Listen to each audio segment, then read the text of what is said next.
ఒక్క మారు నన్ను నన్ను కూడుకోవడానికి నేర్చిన ధన్యతకై నీకే వేలాది వందనాలు, స్తుతులు, స్తోత్రం చెల్లించుకుంటున్నానయ్యా.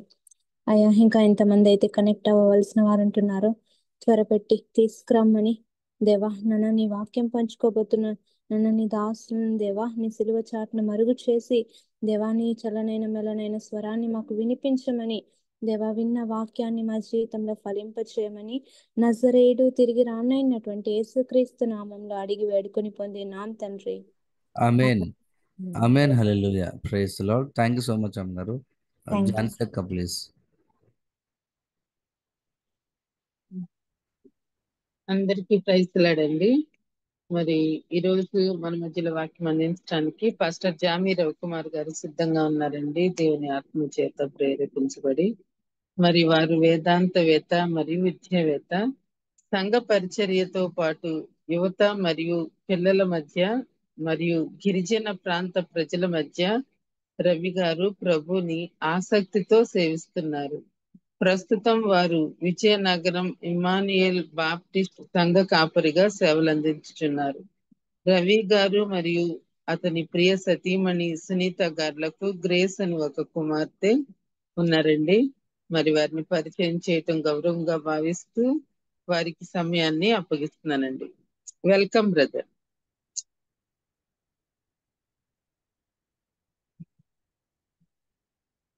యేసుక్రీస్తు నామంలో వర్చువల్ ఫెలోషిప్ లో పాల్గొన్న ప్రతి ఒక్కరికి ప్రత్యేకమైన వందనాలు. అవకాశం ఇచ్చిన బాబి రత్నాకర్ గారికి, కోటి వారికి ప్రత్యేకమైన వందనాలు. ఈరోజు మన వాక్య ధ్యానాంశం యోహాను సువార్త 20వ అధ్యాయము 15వ వచనం. యేసు, అమ్మ ఎందుకు ఏడ్చుచున్నావు? Women, why weeping? ఇంకొక బైబిల్లో women, why are you crying? అమ్మ ఎందుకు ఏడుస్తున్నావు? మన దేవుడు ప్రార్థన ఆలకించే దేవుడు, ప్రార్థనకు జవాబిచ్చే దేవుడు. ఈ లోకంలో చాలా మంది ఏడుస్తున్నప్పుడు అడుగుతారు, అమ్మ ఎందుకు ఏడుస్తున్నావు అంటే వాళ్ళు ఏమంటారంటే, నువ్వు అరుస్తావా, తీరుస్తావా అని అంటారు. అంతేకాకుండా చాలా మందికి ఆ కన్నీరు అనేది చాలా మందికి అర్థం కాదు. కానీ నువ్వు నేను ఆరాధిస్తున్న దేవుడు కన్నీటి రుచి ఎరిగిన దేవుడు. యోహాను సువార్త 11:35లో యేసు కన్నీళ్లు విడిచెను అనే మాట మనకి బైబిల్లో రాయబడి ఉంది. యేసుక్రీస్తు నరావతారిగా ఈ లోకంలో ఉన్నప్పుడు మనకి ఎన్ని బలహీనతలు అయితే ఉన్నాయో, అందుకే ఆయన్ని సారో సర్వెంట్ అంటారు.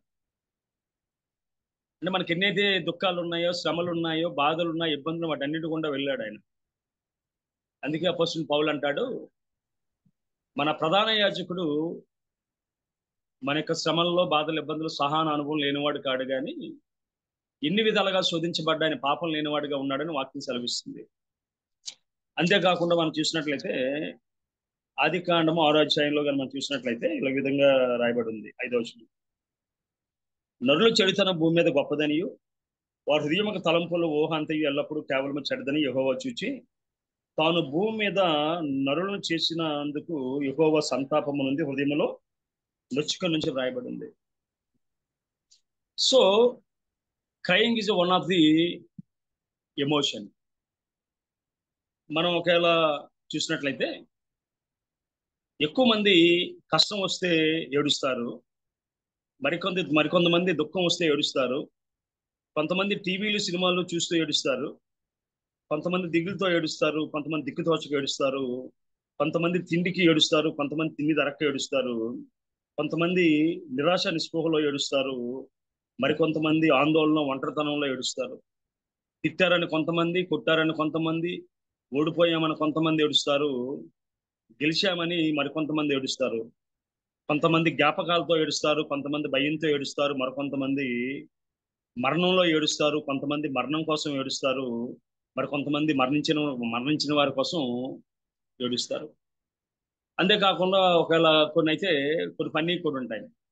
మన ఆటో వెనక కానీ చూసినట్లయితే వాడు అంటాడు, నీ ఏడిపోయిన 5,000 అని రాస్తాడు వాడు. కొంతమంది ఆటోలో వెనకాతలు రాస్తారు, నన్ను చూసి ఏడవకరా అని రాస్తారు. ఒకవేళ ఇంకొక సామెత ఉంది, ఓడిన వాడు కోర్టులో ఏడిస్తే గెలిచిన వాడట ఇంట్లో ఏడ్చాడట. ఎందుకంటే ఏ ఆస్తి అయితే వచ్చిందో దానికి రెట్టింపు ఖర్చు పెట్టాడంట వాడు, అందుకని ఇంటికి వెళ్ళి ఏడ్చినట్టుగా అక్కడ చెప్తారు. అంతేకాకుండా మనం చూసినట్లయితే ప్రేమలో ఓడిపోయిన వ్యక్తి విధంగా అంటున్నాడు, ప్రేమ ఏడిపించేటంతగా ప్రపంచంలో మరి ఏది ఏడిపించదు. ఈ మధ్యకాలంలో ఒక వీడియో చూశాను, పాప వాళ్ళ అమ్మతో చెప్తూ ఉంది, అమ్మ నాన్న తిడితే గుండెల్లో బాధ అనిపిస్తుందని. ఒకవేళ మనం కానీ ఆలోచన చేసినట్లయితే ఒక స్నీక అంటాడు, ఏడ్చినా నవ్వినా కన్నీళ్ళే వస్తాయి. అది ఏడుపు ఆనంద బాష్పాలో ఆ హృదయానికో లేదంటే ఆ మనసుకో తెలుస్తుంది, తక్కువ ఎవరు కూడా అది తెలియదు. There is a no shame in crying, it is a human emotions, you can express, you can exhibit అని చెప్పి చెప్తారు. ఒకవేళ మనం చూసినట్లయితే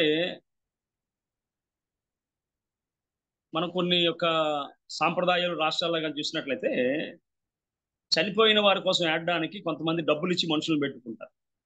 అందుకే ఒక ఆయన అంటాడు, మనం బతికున్నప్పుడే ఏడవడానికి ఏడవడానికి నలుగురిని సంపాదించుకోమని. అంతేకాకుండా మనకు బాగా ఇష్టమైన వ్యక్తి చనిపోతే అప్పుడు ఏడవకపోతే దుఃఖం గుండెలపై కూర్చొని పంతున్నట్టుగా ఉంటుంది. సర్వసాధారణంగా మనం చూసినట్లయితే ఏడుపు అనేది ఆడవారి యొక్క జన్మకు అన్నట్టుగా భావిస్తాం. పురుషులు ఎక్కువ ఏడవడానికి వాళ్ళు ఇష్టపడరు. ఒక సర్వే చెప్తుంది ఏంటంటే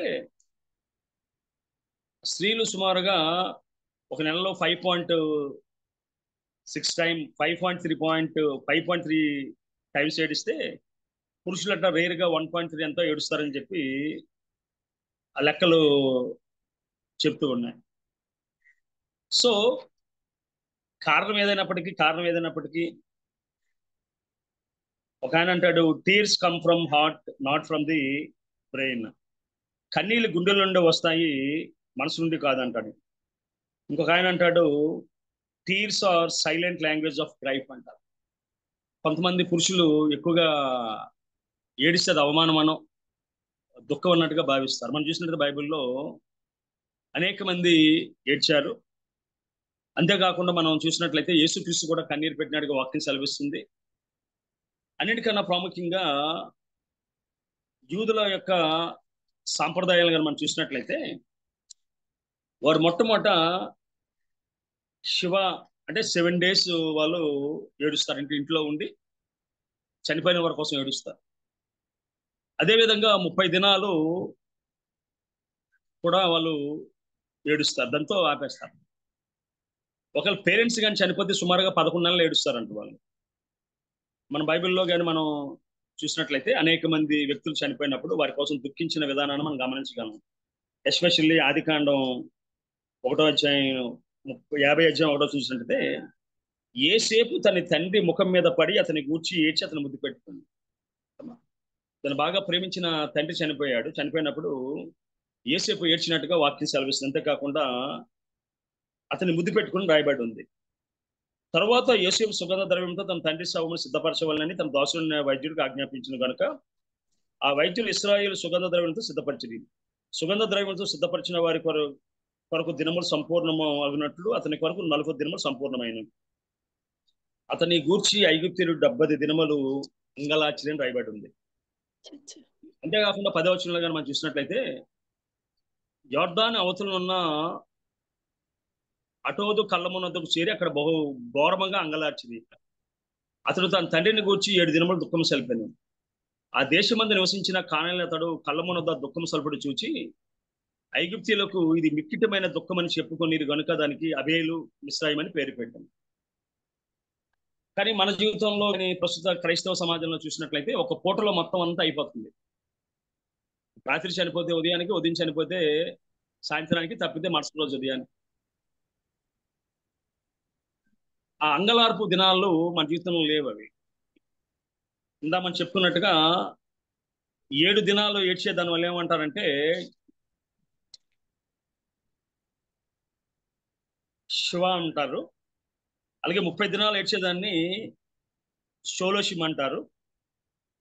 ఒకవేళ తండ్రిదండ్రుల కోసం 11 నెలలు ఏడిస్తే షనాఠు ఇవేలని చెప్పి అంటారు. మోషే చనిపోయినప్పుడు అంగలార్చారు, అహరోన్ చనిపోయినప్పుడు అంగలార్చారు. అదేవిధంగా మనం చూసినట్లయితే దావీదు కోసం చెప్పబడినప్పుడు, దావీదు బెస్వ చెప్పినప్పుడు అంగలార్పు దినములో సంపూర్ణమైనప్పుడు ఆమెను ఆయన వివాహం చేస్తున్నట్టుగా వాక్యం మనకి సెలవిస్తూ ఉంది. ఒకవేళ ఈ కన్నీళ్ళ కోసం కానీ మనం చూసినట్లయితే దాన్ని ఏడ్చుట, కన్నీళ్లు పెట్టుట, విలపించడం, రోధించడం, కన్నీరు కార్చడం, శోకించడం, దుఃఖం, శోకం, చింత అని చెప్పి పిలుస్తుంటాం. అంతేకాకుండా మనం ఆలోచన చేసినట్లయితే ఏడుపు కోసం చాలా మంది చెప్పే మాట ఏంటంటే tears are the summer showers to the soul. అంటే ఒక సమస్యను బట్టి కానీ, బాధను బట్టి కానీ, ఇబ్బందిని బట్టి కానీ, ఒకవేళ కానీ ఎండిపోయిన స్థితిలో ఉంటే ఈ కన్నీరు ఏం చేస్తుందంటే అది ఎండాకాలంలో వర్షం కురిసేటట్టుగా మనిషిని ప్రశాంతంగా ఉంచుతాడట. It is all right crying bring out the sad out of you. Arthur Rimbaud అన్న ఏమంటున్నాడంటే ఆయన ఏడు అందులో తప్పేముంది, ఎందుకంటే దేవుడు ఇచ్చిన ఎమోషన్ అది, అదేం చేస్తుందంటే దుఃఖాన్ని మొత్తం బయటకు అది తీసుకొస్తుంది అంటది. అంతేకాకుండా crying is my super power అని చెప్పి ఒక ఆయన అంటూ ఉన్నాడు. మనం చూసినట్లయితే ఎక్కువ దీన్ని చిన్నపిల్లలు, అదేవిధంగా ఆడవారు ఏడుస్తూ ఉంటారు. ఎస్పెషల్లీ చిన్నపిల్లలు కానీ మనం చూసినట్లయితే వాడు ఎంతవరకు ఆడవాళ్ళు అంతవరకే ఏడుస్తాడు. వాడు ఏ వస్తువు కోసం అయితే ఏడుస్తున్నాడో వస్తువు కానీ ఏడుపు మానేస్తాడు వాడు. అదేవిధంగా చాలా మంది ఏమంటారంటే ఆడవారికి కన్నీరు ఆయుధం అన్నట్టు కొంతమంది అంటూ ఉంటారు. ఒకవేళ ఈ యొక్క కారణాలను కానీ మనం పరిశీలన చేసినట్లయితే మన యొక్క శరీరంలో ఏడుపుకు సంబంధించిన కొన్ని గ్లాండ్స్ అనేవి ఉంటాయి. ఆ గ్లాండ్స్ వల్ల ఏమవుతుందంటే మనం ఈ దుఃఖం మనం సలిపినప్పుడు అవి కన్నీరుగా ఊపుకొస్తాయి. అవి ఒకవేళ మనం చూసినట్లయితే ఆ గ్లాండ్స్ అనేవి మనకి ఐబ్రోస్ కింద ఉన్న ఎముక కింద ఉంటాయంట. అవి ఏం చేస్తాయంటే మనిషి కష్టం వచ్చినప్పుడు, బాధ వచ్చినప్పుడు, ఇబ్బంది వచ్చినప్పుడు వాళ్ళు ఏం చేస్తారంటే అవి ఆ కన్నీళ్ళని మనకి పంపిస్తూ తద్వారా ఉపశమనాన్ని మనకు అవి కలిగిస్తూ ఉంటాయి. అంతేకాకుండా బైబిల్లో మనం చూసినట్లయితే అనేక మంది వ్యక్తులు అనేక సందర్భాలలో ఏడ్చినట్టుగా వాక్యాలు మనకి సెలవిస్తూ ఉన్నాయి. ఒకవేళ కన్నీటి గ్రంథులు జల కన్నీళ్ళు ఉత్పత్తి చేస్తాయట. అంతేకాకుండా మనం చూసినట్లయితే ఈ లెక్రమల గ్రంథులు అనేవి ఆ కన్నీరు మనకి యూజ్ చేస్తుంటాయి. అవి ఏం చేస్తాయంటే ఒకటి మనసును ఏడ్చినప్పుడు తేలికపరుస్తాయి. అదేవిధంగా కంటిలో ధూళి కానీ ఇంకోటి కానీ పడకుండా మనల్ని కాపాడుకుంటూ వస్తాయి. అంతేకాకుండా ఆ యొక్క కన్నీటి పొర మన యొక్క కళ్ళకే ప్రమాదం కానీ నష్టం కానీ లేకుండా కాపాడుతాయట. అందుకే సర్వేంద్రనయం నయనం ప్రధానం అని చెప్పి మనకి చెప్పబడ్డది. సో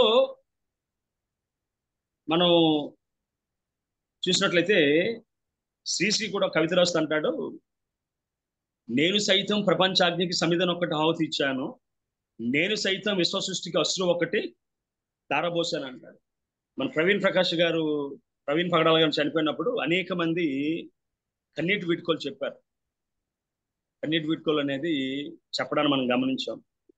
ఒకవేళ ఆయన మరణం కోసం మనం చేయగలిగేది ప్రస్తుతానికి ఏమి లేకపోయినా ఆయన కోసం కన్నీటి బొట్టును రార్చగలిగే దేవుడు మనకి అనుగ్రహించాడు ఆయన.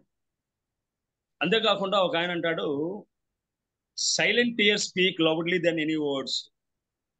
మనం నిశ్శబ్దంగా కాల్చే కన్నీరటమా అది గొప్ప భావాన్ని తెలియజేస్తుందని చెప్తూ ఉన్నాడు ఆయన. It's okay to cry, it is okay to show hour emotions చెప్పి ఇంకో ఆయన అంటూ ఉన్నాడు. అదేవిధంగా బైబిల్లో కనుక మనం చూసినట్లయితే ఈ ఏడుపు కోసం చెప్పబడే మాటలు ఏంటంటే, లూకాసు వార్త 6:21 అంటాడు, ఇప్పుడు ఏడ్చుచున్న మీరు ధన్యులు, మీరు నవ్వుదురు అంటున్నాడు ఆయన. యేసుక్రీస్తు కొండ మీద ప్రసంగం చేస్తూ అని అంటున్న మాట అంటే, ఇప్పుడు ఏడ్చుచున్న మీరు ధన్యులు, మీరు నవ్వుదురు అంటున్నాడు. Blessed are you weep now, your are shall laugh అంటున్నాడు ఆయన.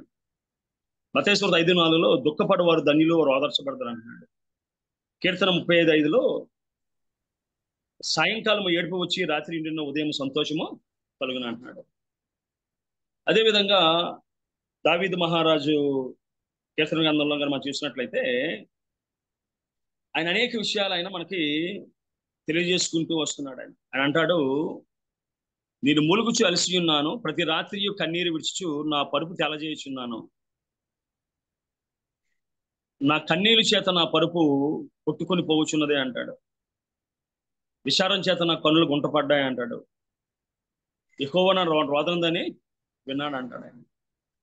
అంతేకాకుండా కీర్తన 30:11లో నా ప్రాణం మౌనంగా ఉండక నేను కీర్తించినట్లు నా అంగలార్పు నువ్వు నాట్యముగా నువ్వు మార్చి ఉన్నావు అని ఆయన చెప్తూ ఉంటాడు. అంతేకాకుండా అపొస్తలుల 8:12లో భక్తిగల మనుషులు స్టెఫనును సమాధి చేసి అతని గురించి బహుగా ప్రలాపించినని చెప్పి అక్కడ రాయబడి ఉంది. ఒకవేళ లోకంలో చూసినట్లయితే ఇతరుల కోసం ఏడ్చేవారు ఉన్నారు, అదేవిధంగా ఇతరుల జీవితంలో మేలు జరిగితే వారి మీద పడి ఏడ్చేవాళ్ళు చాలా మంది ఉన్నారు. దినాన మనం చూస్తున్న వాక్యాంశం చూసినట్లయితే ప్రపంచంలో చాలా మందికి మన కన్నీరు కానీ, దుఃఖం కానీ, బాధ కానీ, వేదన కానీ తెలియదు. ఎందుకు ఏడుస్తున్నామో తెలియదు. ఒకవేళ భర్తను అడిగితే భర్త అంటాడు, ఎందుకురా మీ ఆవిడ ఏడుస్తుందంటే తిని దరక్క అంటాడు. ఒకవేళ అత్తగారిని అడిగితే ఎందుకు కోడలు ఏడుస్తుందంటే పని పాట లేక, ఎందుకంటే మా అబ్బాయి ఇంటి దగ్గర కూర్చుని పెట్టి భోజనం పెడుతున్నాడు కదా, తిని దరక్క ఏడుస్తుందని. బట్ ప్రపంచంలో ఎవరికి నీ కన్నీరు కనబడకపోయినా, ఎవరికి నీ కన్నీటి ధార కనబడకపోయినా నీ కన్నీటిని చూడగలిగే దేవుడు ఉన్నాడు. చాలా మంది ఏం చేస్తారంటే ఆ దుఃఖం వలన, ఏడుపు వలన మన యొక్క చెంపల నుంచి జాలువారుతున్న ఆ బాష్ప బిందువులు తుడిచేవారు ఉంటారు తప్ప ఆ కారణాన్ని సరిచేసే వాళ్ళు ఉండరు. కానీ నువ్వు నేను ఆరాధిస్తున్న దేవుడు ఆ కన్నీటికి కారణమైన వాటిని తుడిచివేస్తాడటమ్మా. బైబిల్లో మనం చూసినట్లయితే యాయేరు పరిగెత్తుకుంటూ వచ్చాడు. అయ్యా నా కుమార్తె చావ సిద్ధం ఉన్నాయి ఆయన ఏడుస్తూ ఉంటే, పర్లేదు ఏడొద్దు అని అనడం ఏం చెప్పలేదు ఆయన. చిన్నదాన లెమ్మని చెప్పి, తలతాకుమని చెప్పి, చిన్నదాన లెమ్మని చెప్పి చనిపోయిన కూతురుని అప్పగించి ఆయన కన్నీటిని తుడిచేశాడు. అయ్యా మా తల్లిదండ్రులు చనిపోయాడు, మాకున్నది మా యొక్క తమ్ముడు ఒకడే అని మరియమాతలు ఏడుస్తూ ఉంటే యేసుక్రీస్తు కూడా కన్నీరు కార్చి వారు ఎందుకైతే ఏడుస్తున్నారో ఆ ఏడుపు కారణమైన తమ్ముడి యొక్క మరణాన్ని బంధించి, మరణం నుంచి లాజర్ని విడిపించి వారి కన్నీటిని తుడిచివేసినట్టుగా వాక్యం సెలవిస్తుంది.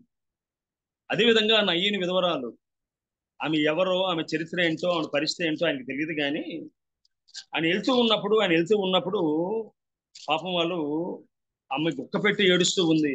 అయ్యా నాకు భర్త లేడు, అయ్యా నేను ఎన్నో ఆశలు పెట్టుకున్న నా కుమారుడు కూడా చనిపోయాడు అని ఏడుస్తూ ఉంటే ఆ కన్నీటిని చూసి కరిగిపోయి ఆయన వెళ్ళి పాడిని ముట్టి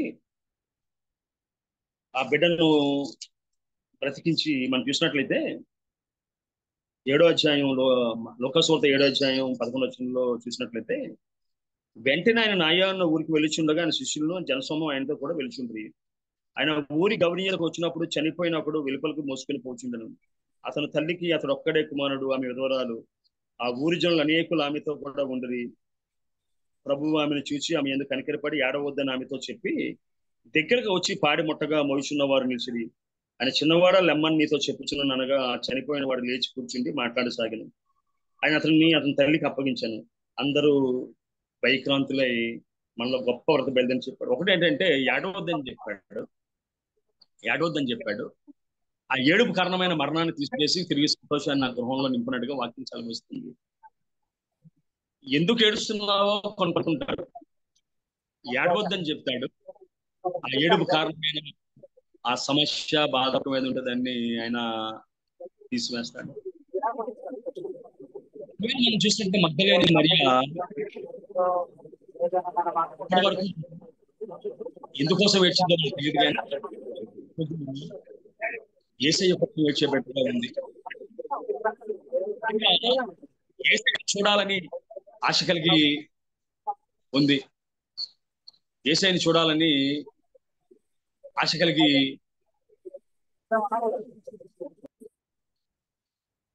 యేసయ్యని చూడాలని ఆశ కలిగి ఉంది. మనం చూసినట్లయితే ఒకవేళ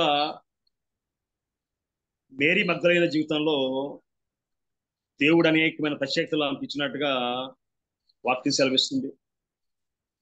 ఆమె జీవితంలో తమకు కలిగిన వాటిలో, ఆమెకున్న వాటిలో దేవుని గణపరిచినట్టుగా, దేవుని మహింపరిచినట్టుగా వాక్యం మనకి సెలవిస్తూ ఉంది. మనం చూసినట్లయితే బైబిల్లో యేసుక్రీస్తు పుట్టుక మొట్టమొదట మరియమ్మకు తెలిసింది.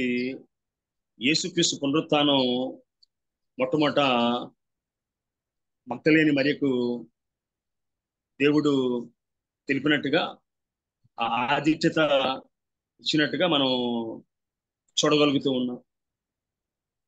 ఆమె జీవితంలో ఆమె కలిగిన ఆస్తిపాస్తులతో యేసయ్యను వెంబడించింది.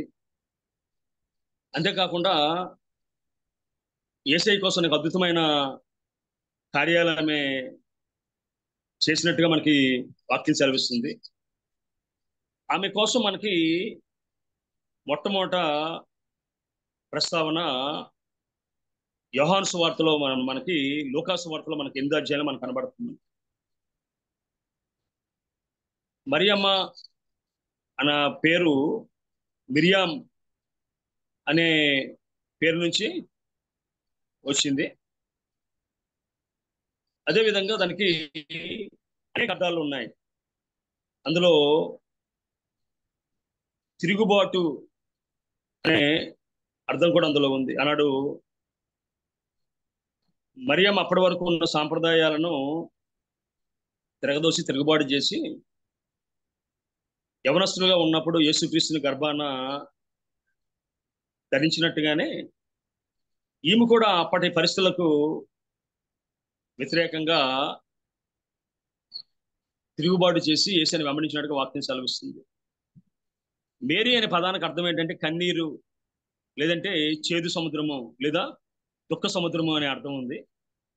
అదేవిధంగా తిరుగుబాటు అనే అర్థం కూడా ఉంది. ఒకవేళ మగ్దలేనా అనే అర్థం ఏంటంటే మగ్దల అనే ప్రాంతం నుంచి వచ్చిన మేరీ అనే మాటకి అర్థం. మిగ్దాల్ లేదంటే మగ్దాల్ అనే హెబ్రీ మాటకి అర్థం ఏంటంటే టవర్. ఇదొక మత్స్యకార గ్రామం. ఇది ఈ మత్స్యకార గ్రామం నుంచి ఈమె రావడం జరిగింది. అందుకని ఆమెను మేరీ మగ్దలేనా అని చెప్పి పిలుస్తూ ఉండారు. ఈ మగ్దాల అనేది గలిలీ సముద్రం యొక్క పశ్చిమ తీరంలో ఉన్న ఒక మత్స్యకార పట్టణం. ఇక్కడి నుంచి ఆమె వచ్చింది. ఆమె ప్రారంభ జీవితాన్ని కానీ మనం చూసినట్లయితే ఆమెకి 7 దెయ్యాలు పట్టడం, ఆ దెయ్యాల నుంచి దేవుడు విడిపించడం, ఆ విడిపించిన తర్వాత ఆమె లోకంలోకి వెళ్లకుండా యేసుక్రీస్తుని వెంబడించిన వ్యక్తిగా ఉన్నట్టుగా వాక్యం మనకి సెలవిస్తుంది. ఒకవేళ ఈ మగ్దల యొక్క పట్టణాన్ని చూసినట్లయితే ఇది గలిలయ సముద్ర తీరంలో ఉన్న ఒక ప్రాముఖ్యమైన విశాలమైన పట్టణం. యేసుక్రీస్తు ఇక్కడ రెగ్యులర్గా దేవుని వాక్యాన్ని బోధిస్తూ ఉండేవాడు. అంతేకాకుండా ఇక్కడ ఇజ్రాయేలు వారికి చెందిన ఒక సమాజ మందిరం అక్కడ ఉంది. అక్కడ ఆ సమాజ మందిరంలో యేసుక్రీస్తు మాట్లాడుతూ ఉండేవాడు. ఆ సమాజ మందిరానికి వచ్చిన క్రమంలోనే యేసుక్రీస్తు మగ్దలేని జీవితంలో ఉన్న 7 దెయ్యాలను వెళ్ళగొట్టినట్టుగా వాక్యం మనకు సెలవిస్తుంది. అప్పటి నుంచి ఆమె యేసుక్రీస్తుకి వెంబడిస్తూ యేసుక్రీస్తు తనకున్న ఆస్తిపాస్తులతో యేసుక్రీస్తుని గణపరిచినట్టుగా వాక్యం మనం చూసినట్లయితే లోకాసువార్త 8వ అధ్యాయంలో వెంటనే ఆయన దేవుని రాజ్య సువార్తను తెలిసి ప్రతి పట్టణంలోను ప్రతి గ్రామంలోనూ సంచారం చేస్తుండగా 12 మంది శిష్యులు అపవిత్రాత్మలు వ్యాధులను పోగొట్టబడిన కొందరు స్త్రీలను అనగా 7 దెయ్యములు వదిలిపోయిన మగ్దలేన అనబడిన మరియు హేరోది యొక్క గృహ నిర్వాహకుడు కూజాబారి యోహన్నాయు సుసన్నాయు ఆయనతో కూడా ఉండిరి. వీరును ఇతరులు అనేకులను తమకు కలిగిన ఆస్తిలో వారికి ఉపచారము చేయించి వచ్చిరి. మన బైబిల్లో చూసినట్లయితే బర్తమయ్య బాగుపడిన తర్వాత యేసు వెంట నడిచినట్టుగా ఈమె కూడా యేసు వెంట నడిచినట్టుగా వాక్యం మనకి సెలవిస్తుంది. ఒకవేళ మనం చూసినట్లయితే ఈ పట్టణం అనేది గలిలయ అంచున ఇది ఉంటూ ఉంది. అంతేకాకుండా ఈమె గొప్ప నమ్మకస్తురాలుగా యేసయ్యను వెంబడించినట్టుగా వాక్యం మనకి సెలవిస్తూ ఉంది. మన మత్తయి సువార్త 4:23లో చూసినట్లయితే యేసుక్రీస్తు ఆ ప్రాంతాలన్నీ కూడా సంచరించేవాడు. ఆయన ఏవైతే గలిలయ సముద్ర తీరంలో ఉన్నాయో తీరంలో ఉన్న ప్రాంతాలన్నీ కూడా సంచారం చేసినట్టుగా వాక్యం మనకి సెలవిస్తుంది. 4:23లో కానీ మనం చూసినట్లయితే యేసు వారి సమాజ మందిరములో బోధించు దేవుని రాజ్యమును కూర్చుని సువార్త ప్రకటించు ప్రజల్లోని ప్రతి వ్యాధిని రోగుల్ని స్వస్థపరచు గలిలయంతటా సంచరించిన. సో గలిలయంతటా సంచరించిన కాలంలో ఈమె కూడా వాక్యం వినడానికి అవకాశం కలిగింది. ఆయన కీర్తి సిరియా దేశం అంతటా వ్యాపించును. నానా విధములైన రోగముల చేతను వేదనల చేతను పీడింపబడిన వ్యాధిగ్రస్తులందరినీ దెయ్యము పట్టిన వారిని చంద్ర రోగులను పక్షవాయు గలవారిని ఆయన అనేది తీసుకుని రాగా ఆయన వారిని స్వస్థపరిచిన రాయబడి ఉంది. గలిలయ దెకపోలి యెరూషలేము యూదయ ప్రాంతం నుండి యొర్దానుకు అవతల నుండిన బహు జనసమూహం ఆయన యొద్దకు వెంబడించి రాయబడి ఉంది. సో ఆయన ఈ గలిలయ ప్రాంతంలో సంచారం చేసి రోగులను స్వస్థపరిచినప్పుడు దెయ్యాలను వెళ్ళగొట్టిన క్రమంలో ఈమె స్వస్థత పొందినట్టుగా వాక్యం మనకి సెలవిస్తూ ఉంది. అంతేకాకుండా యేసుక్రీస్తు ఒక సందర్భంలో ఈ గలిలయ ప్రాంతంలోనే సుమారుగా 4,000 మందికి ఆహారం పంచిపెట్టినట్టుగా వాక్యం మనకి సెలవిస్తూ ఉంది. యోహాను సువార్త 15:38 అందులో కానీ మనం చూసినట్లయితే అప్పుడు ఆయన నేల మీద కూర్చున్న జనసమూహం ఆజ్ఞాపించింది. ఆ 7 రొట్లు వాళ్ళకి పంచిపెట్టినట్టుగా వాక్యం మనకి సెలవిస్తూ ఉంది.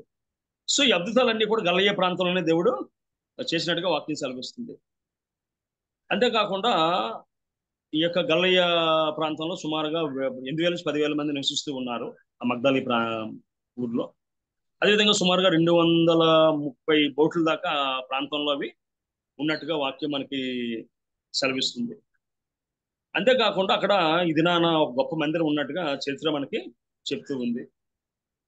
సో ఈ విధంగా చూసినట్లయితే ఈ మగ్దలేని మరి యొక్క జీవితాన్ని కానీ మనం జాగ్రత్తగా పరిశీలన చేసినట్లయితే బైబిల్లో రాయబడ్డ మాటలు కానీ మనం గమనించినట్లయితే ఎంత అద్భుతమైన మాటలు ఆమె కోసం రాయబడ్డాయి. ఆమె కోసం చెప్తూ రాయబడ్డ మాట ఏంటంటే యేసుక్రీస్తు మొట్టమొదట ఆమెకే కనబడినట్టుగా వాక్యం మనకి సెలవిస్తుంది. ఒకవేళ మనం చూసినట్లయితే యేసుక్రీస్తు పునరుత్థానుడు కాగానే మొట్టమొదట ఆమెకే కనబడినట్టు వాక్యం మన స్పష్టంగా మనకి తెలియజేస్తూ ఉంది. అంతేకాకుండా మనం చూసినట్లయితే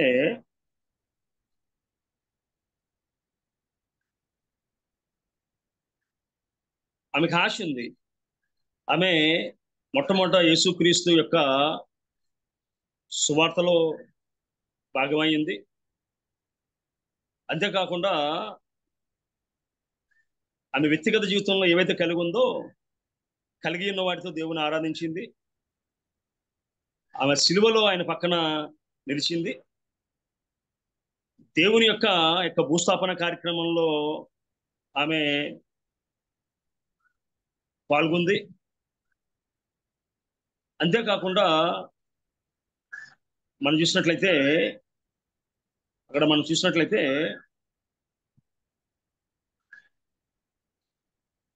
మార్కు సువార్త 16:46లో అతడు నార బట్టలు కొని ఆయన దింపి ఆ బట్టతో చుట్టి బండలో తొలిపించి సమాధిని పెట్టి ఆ సమాధి ద్వారం రాలిపోంచింది.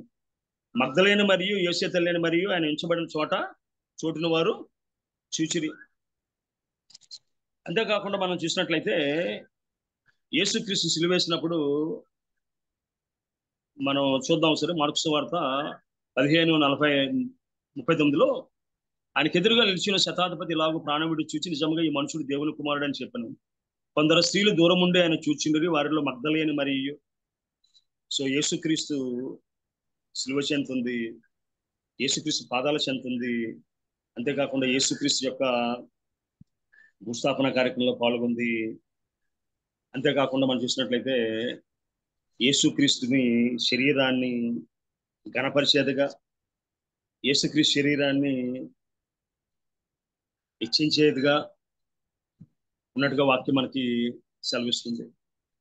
మన వ్యక్తిగత జీవితాల్లో మనం పొందిన మేలు బట్టి, మనం పొందిన ఉపకారాల బట్టి, మనం పొందిన సహాయాన్ని బట్టి దేవుని ఆరాధించేవారుగా, దేవుని పూజించేవారుగా, మనకు కలిగిన వాటితో దేవుని గణపరిచేవారుగా మన జీవితంలో మనం ఉండగలుగుతూ ఉన్నామా లేదో మనం పరిశీలన చేసుకోవాలి. ఆమె వ్యక్తిగత జీవితంలో ఆమె స్వస్థపడిన తర్వాత ఆమె వెనక్కి వెళ్ళలేదు, కానీ దేవుని వెంబడించినట్టుగా మనకు వాక్యం మనకి సెలవిస్తూ ఉంది. అంతేకాకుండా మగ్దలేని మరియ జీవితంలో మనం ధైర్యాన్ని చూడగలం. మగ్దలేని మరియ జీవితంలో మనం దేవుని పట్ల కృపను చూడగలం. మార్కు సువార్త 16:9 అంటున్నాడు ఆయన, ఆదివారం తెల్లవారినప్పుడు యేసు లేచి తాను 7 దెయ్యములు వెళ్ళగొట్టిన మగ్దలేని మరియకు మొదట కనబడిను. దేవుడటమ్మా తల్లి ఉంది, ప్రేమించిన శిష్యుడు ఉన్నాడు, వెంబడించిన శిష్యులు ఉన్నారు. వారెవరికి తాను మొట్టమొదటి చూడగలిగే కృప దయచేయలేదు, కానీ మగ్దలేని మరియకి ఇచ్చాడంట మా కృప. She was the first witness for the resurrection of Jesus Christ. ఆమె యేసుక్రీస్తు మృతుల నుండి లేచాడు అని ప్రపంచానికి చాటి చెప్పిన మొట్టమొదటి వ్యక్తి ఆయన. ఎందుకంటే బైబిల్ చాలా స్పష్టంగా చెప్తుంది, ఆదివారం తెల్లవారినప్పుడు యేసు లేచి తాను 7 దెయ్యములు వెళ్ళగొట్టిన మగ్దలేని మరియకి మొదట కనబడదంటమ్మా. ఆమె వెళ్ళి మనం చూసినట్లయితే ఆయనతో కూడా ఉండిన వారు దుఃఖపడి ఏడ్చుచుండగా ఆమె వెళ్ళి ఆ సంగతికి వారికి తెలియజేసను, కానీ ఆయన బ్రతికి ఉన్నాడని ఆమె కనబడనని వారు విని నమ్మలేక పోయి. సో మన వ్యక్తిగత జీవితంలో దేవుని యొక్క మరణాన్ని ప్రచురం చేసేవారుగా ఉన్నామా? పునరుద్ధాన ప్రచురం చేసేవారుగా ఉన్నామా? ప్రభరాత్రి భోజనంలో ఉన్న ప్రాముఖ్యత ఏంటంటే, నా రాకడ వరకు నా మరణమును ప్రచురం చేయండి అంటున్నాడు ఆయన. ఆ మరణంలోనే పునరుద్ధానం అనేది దాగి ఉంది. ఆయన మరణంలో ప్రేమ ఉంది, ఆయన పునరుద్ధానంలో శక్తి ఉంది. ఆయన పునరుద్ధానం పరిశుద్ధ స్థలాన్ని మనం వెళ్ళగల కృపను మనకు దయచేసింది. అంతేకాకుండా ఆయన పునరుద్ధానం సజీవుడైన దేవుని ఆరాధించగలిగే కృపలోకి మనల్ని నడిపించింది. ప్రపంచ చరిత్రను చూసినట్లయితే దేవుళ్ళు దేవతలు అనబడే వారు చనిపోయారు, తిరిగి లేవలేదు వారు. ఇప్పటికీ వారి సమాధులు ఉన్నాయి. పుట్టపర్తిలో ఒక సమాధి ఉంది. అదేవిధంగా అనేక ప్రాంతాల్లో అనేక మంది సమాధులు ఉన్నాయి. వాళ్ళకి అంతం అనేది ఉంది, కానీ యేసుక్రీస్తుని నమ్ముకున్న వారికి అంతం అనేది లేదట. ఒక ఆయన అంటాడు, the Christian death is a journey, it is not a ending. అమ్మా యేసుక్రీస్తులో మనతో ఉన్నది ఏంటంటే అదొక మజిలీ మాత్రమే. మరణం అనేది క్రైస్తవ జీవితంలో ఒక మజిలీ. ఆగి మళ్ళీ ముందుకు మనం సాగిపోతుంటాం. ఈ లోకంలో కన్ను మూస్తే పరలోకంలో కన్ను మనం తెరిచేవారుగా మన జీవితంలో మనం ఉండగలిగే కృప దేవుడు మనకి అనుగ్రహించినట్టుగా వాక్యం మనకి సెలవిస్తుంది. అంతేకాకుండా ఈ సుమారుగా 72 సంవత్సరాల వయసు వచ్చే వరకు దేవుని సువార్తను ప్రకటించినట్టుగా వాక్యం సెలవిస్తుంది.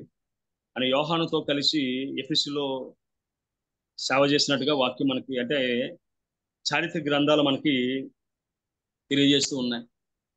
ఆమె దేవుని పట్ల అత్యధికమైన ప్రేమను ఆమె కలిగి ఉంది. అంతేకాకుండా చెదరని విశ్వాసాన్ని ఆమె జీవితంలో కలిగి ఉంది.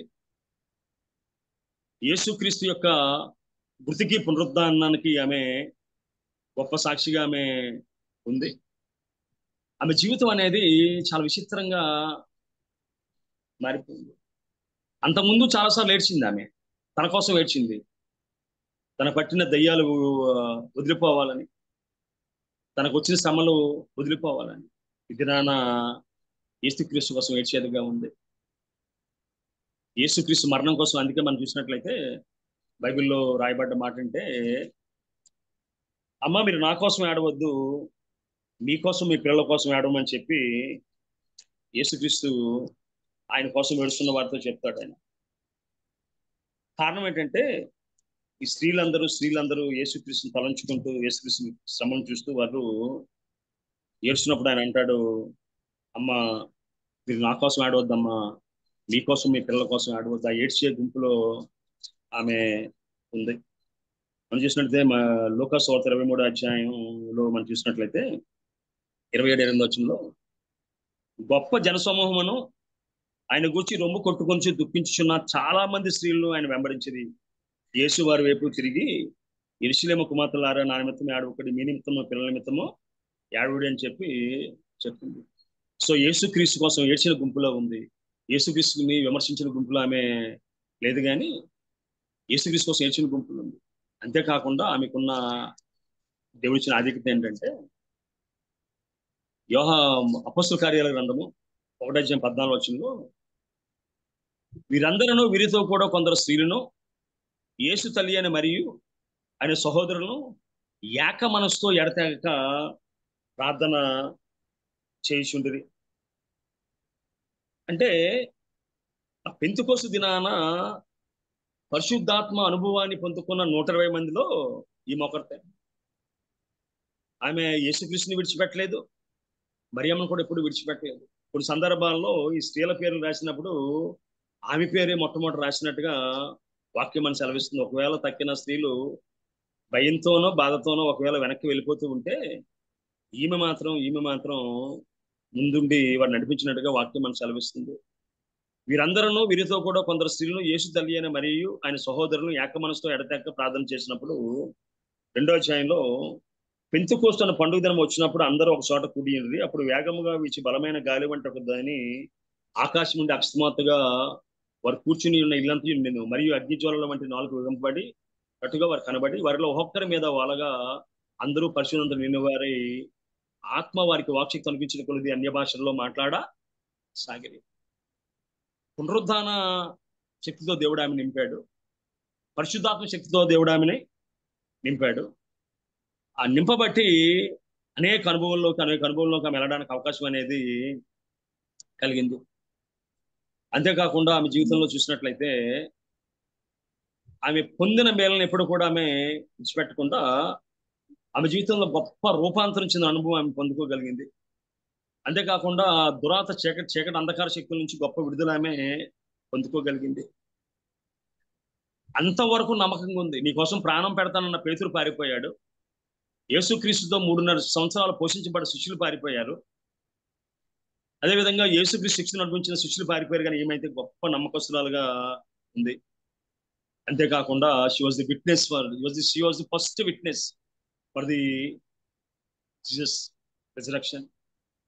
అంతేకాకుండా దేవుని సేవలో స్త్రీల యొక్క విలువ ఏంటో, దేవుని సేవలో స్త్రీల యొక్క ప్రత్యేకత ఏంటో నిరూపించగల బైబిల్ చెప్తుంది. ఆ వాక్యం ప్రకటించి స్త్రీలు మహా సైన్యముగా ఉన్నారని చెప్పి వాక్యం మనకి చెప్తూ ఉంది. ఎప్పటికీ దేవుని కృప వారి పట్ల ఉంటుంటే ఇంకొంతమంది స్త్రీలు మాట్లాడకూడదు, మౌనంగా ఉండాలన్న తలంపులు మా కొంతమంది కలిగి ఉన్నారు. ఒకరు మనం చూసినట్లయితే ఆయన పుట్టుక దేవుడు మొట్టమొదట మరియమ్మకు రివీల్ చేశాడు. అదేవిధంగా ఆయన పునరుద్ధానము మనం చూసినట్లయితే మగ్దలేనే మరి రివీల్ చేయబడినట్టుగా వాక్యం మనకి సెలవిస్తుంది. అంతేకాకుండా యేసుక్రీస్తు ఆమె పాపాలను క్షమించాడు, ఆయన జీవితాన్ని అద్భుతంగా మార్చినప్పుడు యేసుక్రీస్తు ప్రేమకు అదేవిధంగా క్షమాపణకు గొప్ప ఉదాహరణగా ఆమె జీవితం నిలిచినట్టుగా వాక్యం సెలవిస్తుంది మనకి. అంతేకాకుండా మన భక్తి జీవితంలో మనం వాడబడాలంటే, మన భక్తి జీవితంలో అనేక అద్భుతాలకు మనం సాక్షులుగా ఉండాలంటే ఆ భక్తి విశ్వాసం అనేది మన జీవితంలో ఉండగలగాలి. అంతేకాకుండా యేసుక్రీస్తు సువార్తను అనేక వందల మందికి షేర్ చేయగలిగే అద్భుతమైన భాగ్యాన్ని దేవుడు ఆమెకి ఇచ్చినట్టుగా వాక్యం సెలవిస్తున్నాడు. ఒకవేళ మన వ్యక్తిగత జీవితంలో ఎందుకు ఏడుస్తున్నామో, భార్యాభర్తల మధ్య సంబంధం సరిగ్గా లేక ఏడుస్తున్నామా, ఆర్థిక ఇబ్బందుల్లో ఉండి ఏడుస్తున్నామా, లేదు పిల్లల మాట వెనుక ఏడుస్తున్నామా, సమాజంలో గుర్తింపు గౌరవం లేక ఏడుస్తున్నామా, భవిష్యత్తు పట్ల ఆశ లేక ఏడుస్తున్నామా? ఒకవేళ నీ జీవితంలో ఏ దుఃఖం ఉన్నా, ఏ వేదన ఉన్నా యేసయ్య పాదాల చెంతగా నేను తెచ్చినప్పుడు కదమ్మా నీ కన్నిటిని అయినా తుడిచివేస్తాడని వాక్యం మనకి సెలవిస్తుంది. బైబిల్ చెప్తూ ఉంది, ఆయన నీ ప్రతి బాష్ప బిందునైనా తుడిచివేయనని చెప్పి కదమ్మా వాక్యం మనకి చెప్తూ ఉంది. ఎందుకంటే ఇర్మియా ప్రవక్త చూసినట్లయితే ఆయన పేరే వీపింగ్ ప్రోఫిట్ అంట. ఆయన విలాప వాక్యాలు రాశాడు ఆయన. సో మన జీవితంలో దుఃఖించడం పెద్ద సమస్య ఏం కాదు, ఏడడం పెద్ద సమస్య ఏం కాదు. అంతేకాకుండా ఆ ఏడుపు తీర్చే వారి దగ్గర ఏడిస్తే బాగుంటుంది. ఆర్చలేని తీర్చలేని స్నేహితులు, బంధువులు, చుట్టాల దగ్గర వెళ్ళి చులకనైపోయే బదులు ఒకవేళ దేవుని సంధిలో మనం ఆడగలిగితే, కీర్తన 119:136 అంటాడు, జనులు నీ ధర్మశాస్త్రం అనుసరింపపోయినందున నా కన్నీరు ఏరులై పారుచున్నది అంటాడు. జనాల కోసం ఏడ్చేవారుగా ఉన్నామా, జనాల మీద పడి ఏడ్చేవారుగా ఉన్నామా? దావీదు, అయ్యా నీ ధర్మశాస్త్రాన్ని పాటించడం లేదు, వారు మూర్ఖులుగా ఉన్నారు, విగ్రహార్థికులు ఉన్నారు కాబట్టి నేను ఏడుస్తున్నాను అంటాడు ఆయన. అంతేకాకుండా ఇర్మియా 4:19 అంటాడు, నా కడుపు నా అంతరంగం నాకు ఎంతో వేదనగా ఉన్నది, నా గుండె నరములు నా గుండె కొట్టుకొనిచున్నది, తాళలేను నా ప్రాణమా బాకానా వినబడుచున్నది కదా, యుద్ధకొచ్చి నీకు విడమడుచున్నది కదా అని చెప్పి అంటున్నాడు ఆయన. ఇర్మియా 13:17 అంటాడు, అయినను మీరు నా మాట విననని ఎడల మీ గర్వను బట్టి నిన్ను చాటున ఏడ్చేదను, యెహోవా మంద చెరపట్టబడినందున నా నేత్రం బహుగా ఓలిపోయచ్చు కన్నీరు విడిచు ఉన్నది అంటాడు. సో మన వ్యక్తిగత జీవితంలో దేవుని సేవకులుగా కానీ, దేవుని బిడ్డలుగా కానీ, దేవుని పట్ల బాధ్యత కలిగిన వారుగా కానీ ఇతరుల కోసం కన్నీరు కార్చి ప్రార్థన చేసేవారుగా ఉన్నామా? మన బిడ్డల కోసం ప్రార్థన చేసేవారుగా ఉన్నామా?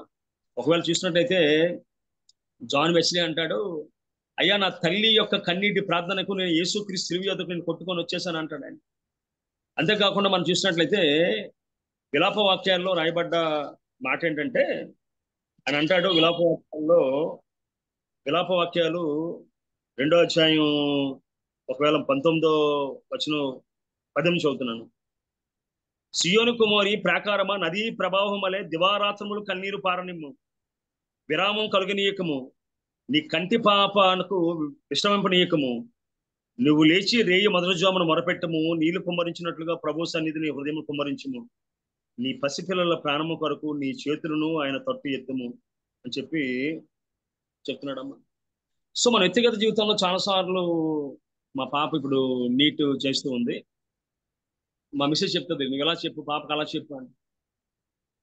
ఒకవేళ మన పిల్లలకి ఒకవేళ వాళ్ళు మారగలిగే శక్తి సామర్థ్యం లేకపోవచ్చు, కానీ ఏ దేవుడైతే మన బిడ్డలు మార్చగలడో ఆయన సన్నిధిలో మనం మొరపెట్టగలిగితే, ఏ బిడ్డల జీవితాలను అయితే దేవుడు ధైర్యపరచగలడో, ఏ బిడ్డల జీవితాలను ఆయన మార్గనిర్దేశం చేయగలడో, ఒకవేళ ఆయన సన్నిధిలో కానీ ఒకవేళ మనం మొరపెట్టగలిగితే ప్రతి సమస్యకు పరిష్కారం చేయగలిగిన దేవుడు ఆయన, ప్రతి సమస్యకు పరిష్కారం చేయగలిగిన దేవుడు ఆయన. అపోస్తులైన పౌలు గారి కోసం ఎంతమంది కన్నీటితో ప్రార్థన చేస్తే ఆయన దమస్కు దగ్గరికి కొట్టుకొని వచ్చేసాడు ఆయన. దమస్కు దగ్గర కొట్టుకొని వచ్చేసాడు ఆయన.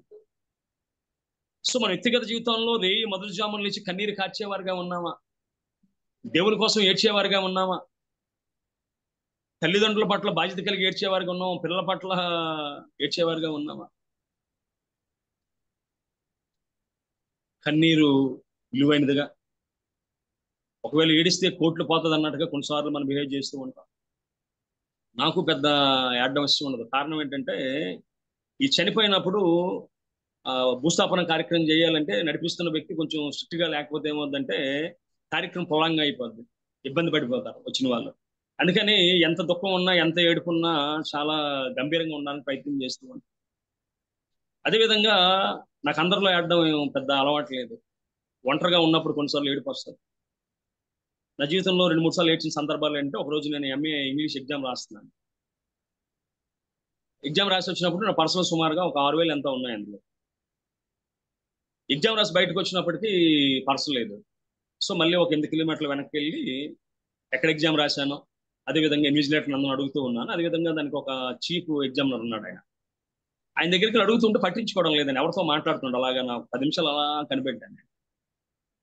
అంటే ఆయన ఉద్దేశం ఏంటంటే నేనో కాదో తెలుసుకుందాం అని చెప్పి అలాగే నన్ను నాకు పక్కన పెట్టి ఆయన మాట్లాడుతున్నాడు. ఆయన అనుకున్నాను 7,000, ఎందుకంటే అందులోనే బ్యాంక్ కార్డ్స్ మొత్తం కార్డ్స్ అన్ని అందులోనే ఉన్నాయి. ఇప్పుడంటే మొబైల్స్ వచ్చాయి కాబట్టి మనకి ఇందులో డీటెయిల్స్ ఉన్నాయి. అప్పుడు ఏమో అన్ని పర్సనల్ పెట్టుకునేవాడు, డ్రైవింగ్ లైసెన్స్ నుంచి ఏటీఎం కార్డ్స్ నుంచి అన్ని కూడా. సో ఆయన తిరిగి మీదగా పర్స్ ఇస్తాను అన్నాడు ఆయన. నేను అప్పటికే డిసైడ్ అయిపోయాను, నీకు దొరకడానికి అవకాశం లేదు, మళ్ళీ బ్యాంక్కి వెళ్ళాలి, తక్కిలి చేయాలని చెప్పి అనుకుంటూ ఉన్న సమయంలో పర్స్ దొరికింది. సో బండి మీద వస్తూ ఉంటే దుఃఖం ఆగడం లేదు. ప్రభువా, ఎంతకైనా తగిన దేవుడు కదయ్యా నువ్వు, ఎంతకైనా నమ్మదగిన దేవుడు కదయ్యా నువ్వు, అసలు ఊహించిన దాన్ని ప్రభువా సఫలం చేసావు. అంటే ఒకవేళ దొరికిన పర్సు విలువ తక్కువ కానీ ఆ దేవుడు ఆ దుఃఖాన్నో కన్నీటినో బాధనో చేసిన సహాయం అద్భుతమైంది. అలాగే పిల్లలు లేరని కొంతమంది విమర్శిస్తున్నప్పుడు కలిగిన దుఃఖాన్ని దేవుడు బిడ్డనివ్వడం ద్వారా కార్యం చేశాడు. కంపేషన్ ప్రాజెక్టులో 16 సంవత్సరాలు నమ్మకస్తులుగా పనిచేశాను నేను, నా భార్య. మధ్యలో ఆగిపోయింది. యాక్చువల్గా నేను డిగ్రీ కాలేజ్ లెక్చర్గా పనిచేసేవాడిని. అది విడిచిపెట్టి కంపేషన్ సేవలోకి వచ్చాను. మా విడిగా సెలమంటాం. ఎందుకంటే ఈ ప్రస్తున్న గవర్నమెంట్ బట్టి ఈ సోషల్ వర్క్ పెద్ద డెవలప్మెంట్ లేదు. మళ్ళీ టీచింగ్కి వెళ్ళమంటావా, ఏం చేద్దాం అన్నప్పుడు చాలాసార్లు రాత్రి నిద్ర పెట్టేది కాదు. బిఎస్సి ఎగ్జామ్ రాశాను నేను, ఒక 6 ఎంఏలు, పిహెచ్డి, అదేవిధంగా పీజీ డిప్లొమా చాలా చదివాను. సో మా నాన్నగారు ఫోన్ చేస్తూ ఉండేవారు. ఎందుకంటే ఒక గవర్నమెంట్ అది అనౌన్స్ చేసింది బిఎస్సి, ఇంకో గవర్నమెంట్కి అది ఇవ్వడం ఇష్టం లేదు. సో ప్రతిరోజు మా నాన్న ఫోన్ చేసి అనేవాడు, ఆయన రిజల్ట్స్ వచ్చాయా, నేను బతికే లేపు నేను చూస్తానా చూడండి అని చెప్పి. అదేవిధంగా అర్ధరాత్రి 3 గంటలు 2 గంటలు నాకు తెలివి వచ్చి మొబైల్ చూస్తుంటే మా ఆవిడ అడిగేది రిజల్ట్స్ వచ్చాయని చెప్పి. ఎవరికేం చెప్పాలో తెలియని పరిస్థితి. బట్ దేవుడు మాత్రం, యాక్చువల్గా నేను విశాఖపట్నం లోకల్, నేను అద్భుతంగా దేవుడు జోనల్ పోస్ట్ ఇచ్చాడు. దాన్ని బట్టి నేను ఎక్కడైతే సేవ చేస్తుందో దానికి ఒక 35 కిలోమీటర్లో ఉద్యోగం చేయగల కృప దేవుడు అనుగ్రహించాడు. మన కన్నీటి లోతెరిగిన దేవుడమ్మ, మన కన్నీటి వెనకాతలు ఉన్న దుఃఖం బాధ ఎరిగిన దేవుడమ్మ. మనుషుల్లా మన చెక్కిల మీద కారే ఆ బాష్ప విధంగా కూర్చోబడి కాడు ఆయన. ఏదైతే నీకు కారణమో, ఏదైతే నీ దుఃఖానికి కారణమో, ఏదైతే నీ శ్రమకు కారణమో దాన్ని సంపూర్ణంగా తుడిచివేసే దేవుడు ఆయన. ఒకవేళ దేవుని సన్నిధిలో మొరపెట్టడం అమ్మా నీకు నామోషిగా ఉందా? దేవుని సన్నిధిలో ఏడడం నీకు నామోషిగా ఉందా? మరి దేవుడు నీ కన్నీటికి దూరంగా ఉండేవాడు కాడు, నీ కష్టాలకు దూరంగా ఉండేవాడు కాడు, నీ శ్రమకు దూరంగా ఉండేవాడు కాడు. బైబిల్లో అనేక మంది వ్యక్తులు కన్నీరు కార్చినట్టుగా వాక్యం మనకి సెలవిస్తుందమ్మా. దావీదు మహారాజు తన కొడుకు చనిపోతే, నా కుమారుడు అబ్షాలోమా నీ స్థానం నుంచి చనిపోతే బాగునని ఏడ్చాడు. అదేవిధంగా యోనాతాను, అదేవిధంగా దావీదు కలిసి ఏడ్చారు. దావీదు జీవితం అంతా దుఃఖంతోనే గడిచింది, కానీ దావీదు దేవుని సన్నిధిలో మాత్రమే కన్నీరు కార్చాడు. ఆయన అంటాడు, అయ్యా నా కన్నీటి నువ్వు నాట్యంగా మార్చావయ్యా అంటాడు. ఒకరు మనం చూసినట్లయితే 1 సమూయేలు 1:7లో యూదా వారికి అభ్యాసం చేస్తూ అపోస్తలుడైన దావీదు ఏం చేశాడంటే యోనాతాను మీద, అదేవిధంగా సౌలు మీద ఒక పాటనే రాసినట్టుగా వాక్యం మనకి సెలవిస్తుందమ్మా. సో మన వ్యక్తిగత జీవితాల్లో దేవుని సంధిలో ఏడ్చేవారుగా ఉంటూ ఉన్నామా? దేవుని సంధిలో మొరపెట్టేవారుగా మనం ఉంటున్నామా? యోబు 16:21 అంటాడు, నరపుత్రుని విషయమై వాని స్నేహితులతో వ్యాజ్యమాడవలనని కోరి నేను దేవుని దృష్టించి కన్నీళ్లు ప్రవాహముగా విడిచున్నాను అంటాడు. అంతేకాకుండా ఆదికాండం 43:30లో అప్పుడు తన తమ్ముని మీద యోసేపునకు ప్రేమ పొర్లుకొని వచ్చిన గనుక అతడు త్వరపడి ఏడ్చుటకు చోటు వెతికి లోపలికి వెళ్ళి అక్కడ ఏడ్చిన రాయబడి ఉంది. అంతేకాకుండా ఆదికాండం 45:1లో అప్పుడు యోసేపు తన యుద్ధ నిలిచిన వారందరి ఎదుట తను తాను అంచుకొని జాలక యుద్ధ నుండి ప్రతి మనుషులు వెలుపల పంపి వేయడానికి బిగ్గరగా చెప్పిన యోసేపు తన సహోదరులకు తను తాను తెలియజేసుకున్నప్పుడు ఎవరిని అతని యుద్ధ నిలిచి ఉండలేదు. అతడు ఎలుగెత్తి ఏడవగా ఐగుప్తుల్లో ఫరో ఇంటి వారును విన్నారంటమ్మా. వడో సమూయేలు 20:41లో వాడు వెళ్ళిపోయిన వెంటనే దావీదు దక్షిణ దిక్కు నుండి బయటకు వచ్చి 3 మార్లు సాష్టాంగ నమస్కారం చేసిన తర్వాత వారు ఒకరినొకరు ముద్దు పెట్టుకుంటూ ఏడ్చుచుండి ఇలాగున దావీదు మరింత బిగ్గరగా ఏడ్చిన అంటాడు. 2 రాజులు 8:10లో అతడు ఎలీషాను అతని ఎద్దకు పోయి నిశ్చయంగా నీకు స్వస్థత కలుగో చెప్పమని అయినప్పటికీ అతనికి అవశ్యంగా మరణం సంభవించిన యెహోవా నీకు తెలియజేసిన పలికి హజాయేలు ముఖము చిన్నబోవునంత వరకు ఆ దైవజనుడు అతన్ని తేరి చూచు కన్నీరు కార్చాడంట ఎలీషా. అదేవిధంగా మనం చూసినట్లయితే 2 రాజులు 8:12లో హజాయేలు నా ఏలినవాడైన నువ్వు కన్నీరు రాల్చేదేమని అతను అడిగినట్టుగా వాక్యం మనకి సెలవిస్తున్నాను. 2 రాజులు 22లో హిజ్కియా అతడు తన ముఖము గోడతో తిప్పుకొని యెహోవా యథార్థపతున్నే సత్యముతో నీ సన్నిధిని ఎట్లు నడుచుకుంటున్నావు, నీ దృష్టికి అనుకూలంగా సమస్యను ఎట్లు జరిగించుతున్నో కృపతో జ్ఞాపకం చేసుకోమని హిజ్కియా కన్నీళ్లు విడిచి ప్రార్థన చేసినట్టుగా వాక్యం సెలవిస్తుంది. సో విధంగా చూసినట్లయితే అనేక మంది దేవుని యొక్క గ్రంథంలో ఏడ్చినట్టుగా మొట్టమొదట మనకి ఆగర్ కనిపిస్తుంటది. ఎందుకంటే ఇస్మాయేలు నీరు లేక చావిపోవడం సిద్ధంగా ఉంటే అయ్యా వాడి మరణాన్ని నేను చూడలేని చెప్పి ఆమె ఏడుస్తూ ఉంటే దేవుడు ఆమెని చూచి ఆమె కన్నీటిని చూచి అక్కడ గోతిని చీల్చి మనం చూసినట్లయితే 21వ అధ్యాయం 14వ వచనంలో ఆమె వెళ్ళి బెర్షెబా అరణ్యంలో అటు ఇటు తిరుగుచుండెను. ఆ తిత్తులో నీళ్ళు అయిపోయిన తర్వాత ఆమె తన తన ఒక పొద కింద చిన్నవాడిని పడివేసి ఈ పిల్లవాని చావు నేను చూడలేనని అనుకుని ఇంటి వేద దూరం వెళ్ళి అతనికి ఎదురుగా కూర్చాను. ఆమె ఎదురుగా కూర్చుండి ఎలుగెత్తి ఏడ్చాను.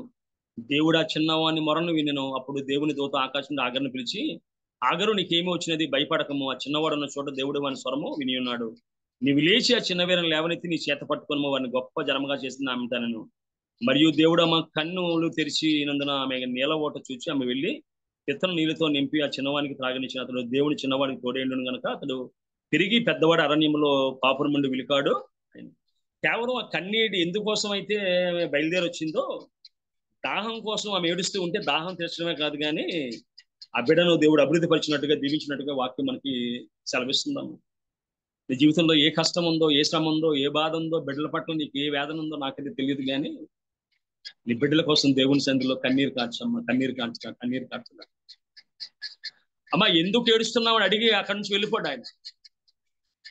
ఏడవద్దని చెప్తాడు. ఆ ఏడుపు కారణమైన పరిస్థితులన్నింటి కూడా ఆయన సానుకూలపరుస్తాడు, ఆయన సరిచేస్తాడమ్మా. ఇందా మనం చూస్తాం నాయని దూరాల యొక్క కుమారుడు పరిస్థితిలో ఏడొద్దని చెప్పాడు. అంతేకాకుండా పాడిని ముట్టి బిడ్డనిచ్చాడు. అక్కడ తమ ఏడుపు అనేది ఆగిపోయిందమ్మా. సో మన వ్యక్తిగత జీవితంలో దేవుని దగ్గర ఏడుద్దామా, మనుషుల దగ్గర ఏడుద్దామా? ఒకవేళ మనుషుల దగ్గర ఏడిస్తే మన బలహీనం అయిపోతాయేమో. మనుషుల దగ్గర ఏడిస్తే వాళ్ళు మన బలహీనతను వారు వాడుకుంటారేమో. కానీ దేవుడు అంటున్నాడు, అమ్మ మీరు ఏడుస్తున్నారు, ఇప్పుడు మీరు నవ్వుతారు, మీరు ఏడుస్తున్నారు, మీరు నవ్వుతారని చెప్పి దేవుడు వాగ్దానం చేస్తున్నాడమ్మా. అంతేకాకుండా అని అంటాడు, ఏడ్చేవారితో ఏడమంటున్నాడమ్మా. మన దౌర్భాగ్యం ఏంటంటే ఏడ్చేవారితో ఏడలేకపోతున్నాం, నవ్వేవారితో నవ్వలేకపోతున్నాం. సంతోషించేవారితో సంతోషించుడు అంటాడు, సంతోషించలేకపోతున్నామ్మా. మాట చెప్పి ముగిస్తాను. పాల్ దినకరన్ అడిగారంట కొంతమంది, అయ్యా నీ తండ్రిలా నువ్వు అద్భుతమైన ప్రసంగాలు నువ్వు చేయగలవు, నీ తండ్రిలో నువ్వు అద్భుతమైన ప్రవచనాలు చెప్పగలవు, నీ తండ్రిలో నువ్వు గొప్ప అడ్మినిస్ట్రేటర్, నీకు నీ తండ్రికి ఏమైనా తేడా ఉందంటే ఒక మాట చెప్పాడంటే, అయ్యా నా తండ్రి గారికి చాలా రకాల వ్యాధులు ఉండేవి, అంతేకాకుండా 17 సంవత్సరాల వయసులో మా చెల్లి చనిపోయింది. మా చెల్లి చనిపోయినప్పుడు ఆయన చాలా దుఃఖంతో ఏడ్చాడు, చాలా దుఃఖంతో ఏడ్చాడు, చాలా దుఃఖంతో ఏడ్చాడు. అందుకని ఎవరైనా చనిపోయిన వారి దగ్గరకు వస్తే తన బిడ్డే చనిపోయినట్టుగా ఆయన కన్నీటితో దుఃఖంతో ప్రార్థన చేసేవాడు. ఎవరైనా వ్యాధుల్లో బాధల్లో వస్తే ఆ వ్యాధి బాధ తనకు వచ్చినట్టుగా దుఃఖపడుతూ ఏడ్చేవాడు ఆయన. నేను అలా ప్రార్థన చేయలేకపోతున్నాను. That is the greatest lack in Christian ministry. ఏడ్చేవారితో ఏడలేకపోతున్నాం, బాధపడేవారితో బాధపడలేకపోతున్నాం, దుఃఖపడేవారితో దుఃఖపడలేకపోతున్నాం. ఆ కష్టం మనకే వచ్చిందని, ఆ శ్రమ మనకే వచ్చిందని, ఇబ్బంది మనకే వచ్చిందని ఆ సాత్వికంలోకి వెళ్ళలేకపోతే. సాత్వికం అంటే ఏంటంటే get into other shoes అంటాడు ఆయన. Get into other shoes. యేసుక్రీస్తమ్మా అయ్యా వారు తిననేమీ లేనందున వారు మోర్చపోతారయ్యా అని చెప్పి ఆయనే మోర్చపోయినట్టుగా వారి కోసం చాలా బాధపడ్డాడు ఆయన. లాజరు చనిపోతే తన సొంత తమ్ముడే చనిపోయినట్టుగా కన్నీరు కార్చాడు ఆయన. వ్యాధుల్లో ఉన్నవారు, బాధల్లో ఉన్నవారు, ఇబ్బందుల్లో ఉన్నవారు, కష్టాల్లో ఉన్నవారు, శ్రమల్లో ఉన్నవారు ఎంతమంది ఆయన వద్దకు వచ్చినా ఆయన తినడానికి భోజనం చేయడానికి అవకాశం ఉండేది కాదు. అంతేకాకుండా ఆయన చేసిన సేవను బట్టి అనేక మంది విమర్శిస్తూ ఉండేవారు. అయినప్పటికీ వారి దుఃఖం చూసి, వారి కన్నీరు చూసి, ఏడుపు చూసి స్వస్థపరిచాడమ్మా. దావీదు కుమారుడా నన్ను కరుణించమని గుడ్డివాడి కేకలేస్తుంటే ఊరుకోని గద్దించారు వాళ్ళు. ఒక ఆయన విధంగా అంటాడు, మోషే ప్రార్థన చేసి ఎర్ర సముద్రం పాయలయ్యింది, ఎలీషా ప్రార్థన చేసి ఆకాశం ఇవ్వబడ్డాది, యెహోషువ ప్రార్థన చేసి సూర్యచంద్రులు ఆకాశంలో ఉండిపోయారు. ఒక గుడ్డివాడు ఏడిస్తే, ఒక గుడ్డోడు మొరపెడితే, ఒక గుడ్డోడు కన్నీరు కాస్తే వాటిని సృష్టించిన సృష్టికర్త ఆగిపోయాడట. అమ్మా నీ కన్నీటికి దూరంగా లేడాయన, నీ కన్నీళ్ళు ఆయనకు మరుగ్గా లేవు. దావీదు అంటాడు, అయ్యా నా కన్నీరు నువ్వు కవిల్లో రాసావంటాడు ఆయన. అయ్యా నా కన్నీరు నీ కవిల్లో ఉందంటాడు ఆయన. అమ్మ నీ ప్రతి కన్నీటి బుట్టిని లెక్క పెడుతున్న దేవుడు ఆయన. నీ ప్రతి బాష్ప విందుని తుడిచే దేవుడు ఆయన. నీ ప్రతి కన్నీటికి కారణమైన దాన్ని సరిచేసే దేవుడు ఆయన. ఎందుకంటే తన బిడ్డలు మొరపెడుతూ ఉంటే, తన బిడ్డలు ఏడుస్తూ ఉంటే, తన బిడ్డలు కష్టంలో శ్రమలో ఉంటే ఊరుకునే దేవుడు కాదమ్మా. ప్రకటన 21:4 అంటున్నాడు ఆయన వారి కన్నుల ప్రతి బాష్ప బిందువును తుడిచివేయను. మరణము ఇక్కడ ఉండదు, దుఃఖమైనను ఏడుపైనను వేదన ఇక్కడ ఉండదు. మొదటి సంగతులు గతించాడమ్మా. మన జీవితంలో కన్నీరు ఉందా? నీ జీవితంలో బాష్ప బిందువులు ఉన్నాయా? దుఃఖం ఉందా? ఏడుపు ఉందా? వేదన ఉందా? అన్ని తీసుకొచ్చి ఆయన మీద పెట్టేయమ్మా. నీ యొక్క భారము యెహోవా మీద వేయమంటున్నాడు. అంతేకాకుండా పేతురు గ్రంథకర్త అంటాడు, అయ్యా అమ్మ దేవుడు మీ కొరకు చింతించున్నాడు కాబట్టి మీ చింత యావత్తు ఆయన మీద వేయమంటున్నాడమ్మా. ఎందుకంటే చింతలు తీర్చే దేవుడు, శ్రమలు తీర్చే దేవుడు. కాబట్టి ఏం చేద్దామంటే మన చింతలన్నీ తీసుకెళ్ళి ఆయన చేతుల్లో మనం పెడదామమ్మా. మన శ్రమలన్నీ తీసుకెళ్ళి ఆయన చేతుల్లో పెడదామమ్మా. ఎందుకంటే ఆయన కంటే మన కోసం ఆలోచించేవాడు, ఆయన కంటే మన కోసం చింతించేవాడు ఈ ప్రపంచంలో ఎవరు కూడా లేడమ్మా. సో మన వ్యక్తిగత జీవితంలో అమ్మా ఎందుకు ఏడుస్తున్నావు అన్నాడు. ఆమె యేసుక్రీస్తు కోసం ఏడుస్తుంది కాబట్టి ఆయనే ప్రత్యక్షం అయ్యాడు. అంతేకాకుండా మొట్టమొదట తన పొద్దునకు సాక్షిగా వాడుకున్నాడు. పరిశుద్ధాత్మ నింపుదలలో కృపలో వాడుకున్నాడు. 72 సంవత్సరాల ఆయుష్ ఇచ్చి శిష్యులతో కలిసి సేవ చేయగల అద్భుతమైన కృపనిచ్చాడు. ఒకవేళ దేవుడు గాని విడిపించకపోతే ఆమె జీవితం అనేది నీకు నాకు పరిచయం అయ్యేది కాదు. ఆమె ఎందుకు బైబిల్లో రాయబడ్డదంటే 7 దెయ్యాలు వెళ్ళగొట్టిన కారణాన కాదు, తన ఆశతో యేసుక్రీస్తుని వెంబడించి సేవ చేసిన కారణాన. యేసుక్రీస్తు సిలువలో, యేసుక్రీస్తు జీవ మరణ పునరుద్ధానంలో సాక్షిగా ఉండగలిగే కృప దేవుడు ఆమెకు అనుగ్రహించాడు. యోహాను తప్ప ఆయన సిలువలో ఎవరు లేరు, ప్రతి శిష్యుడికి ఆ భాగ్యం లేదు. అదేవిధంగా యోహానుకు మొట్టమొదటి పునరుద్ధానం బలం కలిగిన కృప కలగలేదు. కానీ యేసుక్రీస్తు జీవంలో ఆమె ఉంది, సువార్తలో ఆమె ఉంది, మరణంలో ఉంది, జీవిత ఉంది, భూస్థాపన కార్యక్రమంలో ఉంది. పునరుద్ధానంలో ఉంది, పరిశుద్ధాత్మ కుమ్మరింపులో ఉంది, దినాన దేవుని రాజ్యంలో ఉంది. మనం ఏడుస్తుంటే అమ్మా ఎందుకు ఏడుస్తున్నావు దేవుడు మనకున్నాడమ్మా. చూసి వెళ్ళిపోయేవాడు కాడు, ఆకుండా వెళ్ళిపోయేవాడు కాడు. అంతేకాకుండా ఈ లోకంలో చాలా మంది అడుగుతారు, కానీ ఆ ఏడుపు కారణమైన దాన్ని సరిచేయలేరు. కానీ నీవు నేను అరుస్తున్న దేవుడు నీ ఏడుపుకు, దుఃఖానికి, వేదన కారణమైన ప్రతి సమస్యను తీర్చగలిగిన దేవుడు. సో వ్యక్తిగత జీవితంలో దేవుని సన్నిధిలో కన్నీరు కార్చేవారుగా ఉన్నాం, కుటుంబం కోసం, ఇతరుల కోసం కన్నీరు కార్చేవారుగా ఉన్నాం, దేవుని సేవ కోసం కన్నీరు కార్చేగా ఉండదాం, ప్రపంచ క్రైస్తవ స్వార్థుల కోసం కన్నీరు కార్చేవారుగా ఉన్నాం. అట్టి కృప దేవుడు మన దయచేయను గాక. ప్రార్థన చేసుకుందాం. లోకమంతా నన్ను చూచి ఏడిపించగా నీ జాలితో నన్ను చేరదీయవా. లోకమంతా నన్ను చూచి ఏడిపించగా నీ జాలితో నన్ను చేరదీయవా. ఒంటరినయ్యానా తోడు నిలువ. ఒంటరిగా ఉన్నావా, దుఃఖంతో ఉన్నావా, నిరాశలో ఉన్నావా, నిస్పృహలో ఉన్నావా, కన్నీటి తెచ్చే దేవుడమ్మా.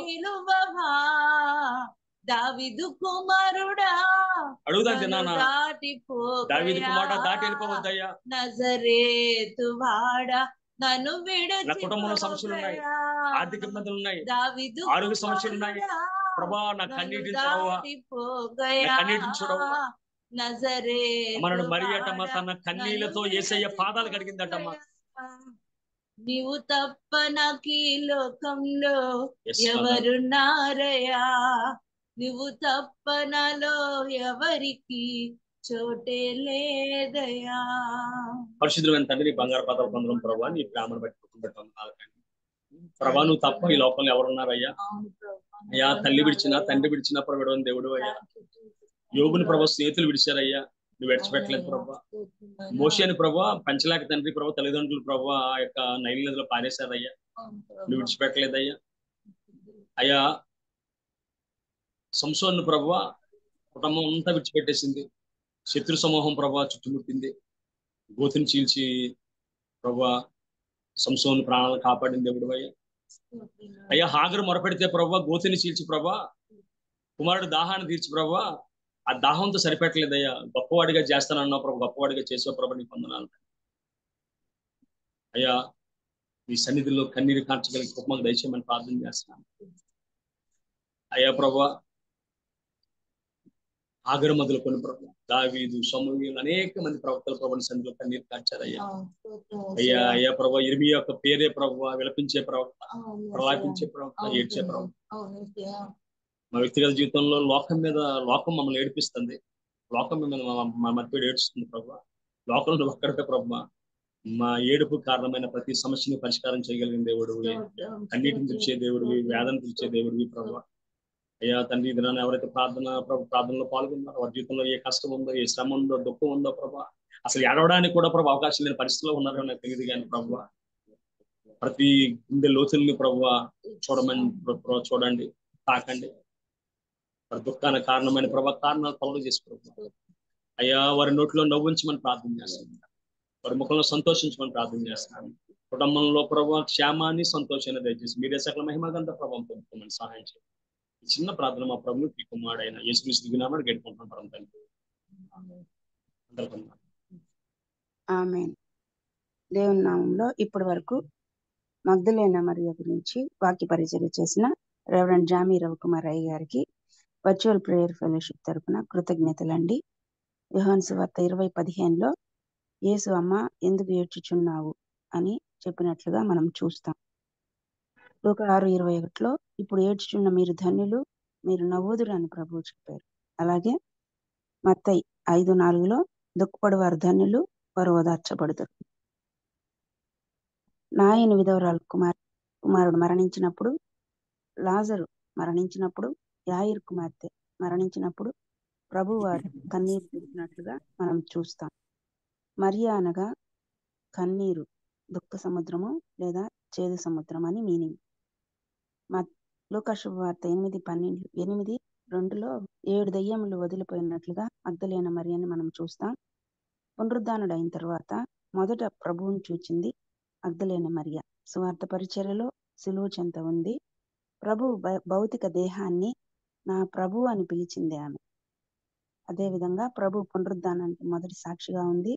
72 సంవత్సరాల వరకు యోహానుతో కలిసి ఎఫెసులో సువార్త ప్రకటించింది.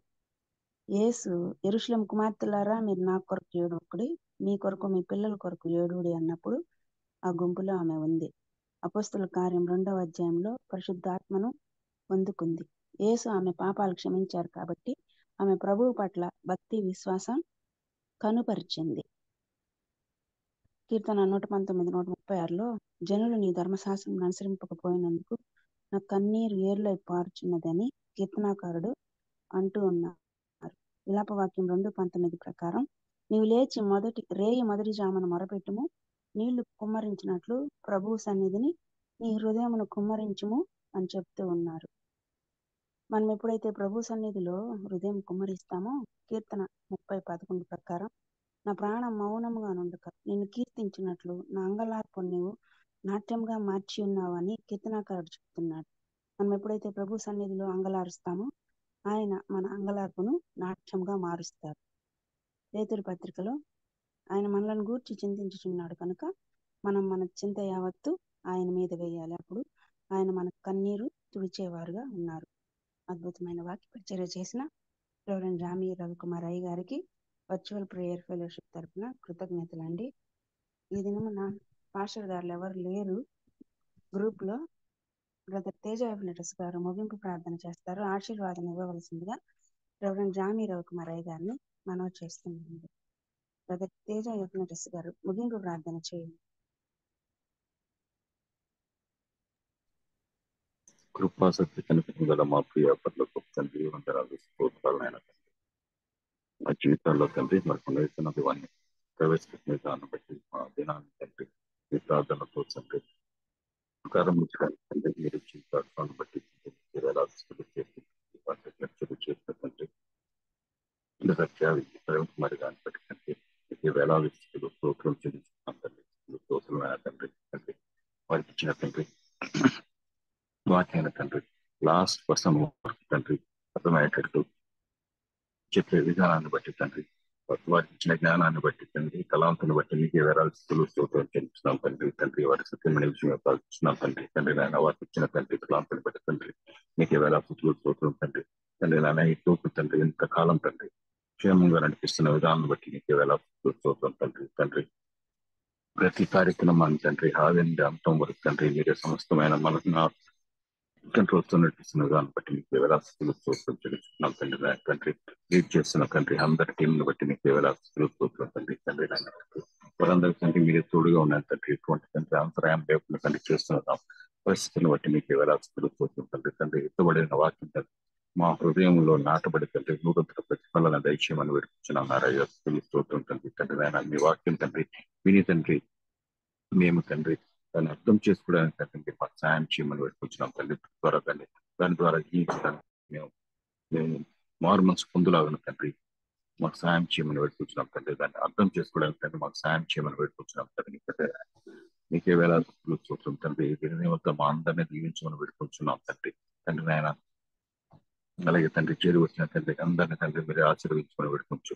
మా ప్రభువును మీరు తీర్చి మాడనేసి పెట్టుకొని ప్రార్థిస్తున్నాం తండ్రి. ఆమేన్. పరలోకమందున్న మా తండ్రి మీ నామం పరిశుద్ధపరచబడిన గాక, మీ రాజ్యం వచ్చిన గాక, చిత్తం పరలోకమందు నెరవేర్చినట్లు భూమిలో నెరవేర్చు గాక. అనుదిన ఆహారం నేడు మాకు దయచేయము. మా ఎడల అపరాధం చేసిన వారిని నేను క్షమించిన ప్రకారం మా అపరాధం క్షమించము. శోధనలోని కాలుష్యం సత్యము సత్యము నీవైనావు తండ్రి. ఆమేన్. జామీ రవికుమార్ అయ్య గారు ఆశీర్వాదం.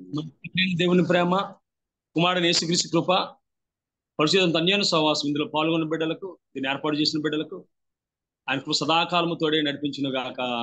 ఆమేన్. ఆమేన్. ప్రైజ్ లార్డ్ గారు ముగింపు ప్రార్థన చేసిన బ్రదర్ తేజ ఎఫ్నెటస్ గారికి మరియు వాక్య పరిచర్య ఆశీర్వాదం ఇచ్చిన రెవరెండ్ జామీ రవికుమార్ అయ్య గారికి, టెక్నికల్ సపోర్ట్ ఇచ్చిన యవన బిడ్డ జాన్సన్ కు, కోర్ కమిటీ మెంబర్స్ కు మరియు కూడి వచ్చిన విశ్వాసులైన పరిశుద్ధులందరికీ వర్చువల్ ప్రేయర్ ఫెలోషిప్ తరఫున కృతజ్ఞతలండి. ఈ మెసేజెస్ అన్ని కూడా అనుదినము యూట్యూబ్ లో అప్లోడ్ చేయబడుతున్నాయి.